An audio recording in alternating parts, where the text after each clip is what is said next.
Today is really lame joke day. Are you ready? Our panel has selected at great length the top 7 worst jokes ever. Some sound pretty smart, but do not be fooled. Don't be fooled. They should bring nothing but a groan. Are you ready to groan? Here we go. Number 7, the fattest knight at King Arthur's round table? Circumference. Did you get it? Number 6, a rubber band pistol was confiscated from algebra class. Yes, it was a weapon of math disruption. That's really lame. Number 5, no matter how much you push the envelope, it's still stationary. Number 4, a dog gave birth to puppies near the road and was cited for littering. These are so bad. Number 3, 2 silkworms had a race. They ended up in a tie. Number 2, 2 hats were hanging on a hat rack in the hallway. One hat said to the other, "You stay here, I'll go on ahead." Ha! Terrible. Okay, number 1 bad joke of the day. You ready?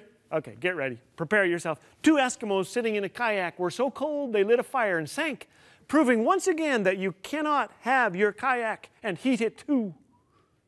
Okay, some of those, they were all bad, but you know, there was some humor. Okay. People write me asking how they can develop a sense of humor. Here are 5 ideas to help you do exactly that. Number 1, just sit up and pay attention to life. Notice things that others miss. You'll see them. Signs like ears pierced while you wait. I was in a grocery store and heard a little girl say to her mother, "Mom, you sure have a funny nose." A little girl. I looked at the kid and sure enough, their noses were identical. She had her mother's nose. It was a pretty funny nose too. Good nose. Ask doctors and nurses and barbers and teachers to tell you something funny that's happened in the past couple of weeks. Most love this. Look for things, you'll find them. Secondly, laugh at things that annoy you. What? For some of us, this could be a full-time job. Everything annoys us.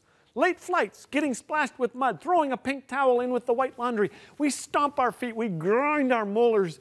But may I ask you, has this ever once in the history of your entire life made things just a tiny bit better?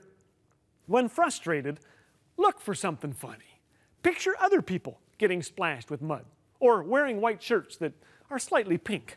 Learn to laugh at yourself. You will never be short of material. Number 3, put laughter right up there on your to-do list.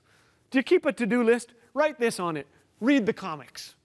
Put the good ones on the fridge. Do that. Put cartoons out there. Try out a new accent. Tell a friend about Laugh Again Radio. How's that accent? Pretty bad, huh?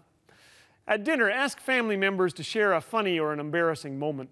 Find a funny buddy. Call each other when humor happens. Number 4, choose humor over hostility. Humor disarms like few other weapons. The Bible says a soft answer turns away wrath, and well-placed humor is great conflict management. A guy used to work for me and was always late. I said, "Man, I am glad you are not an airline pilot." I bought him a tiny little plane that he kept on his desk. It was kind of cool. He was rarely late after that, and we laughed about the change. And number 5, don't let the sun go down without reading a psalm. Reading at least one psalm from the Bible will forever change your attitude and focus on an ongoing basis.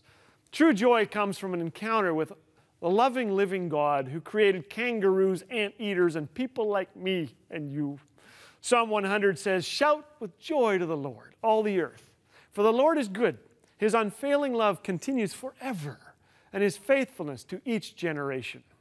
If all this fails, try jokes out on friends. Here's one. What do you call a cow that just had a baby? Decaffeinated. Do you get it? Come on, calf. C-A-L-E. Decaffeinated. You guys don't get it? Come on.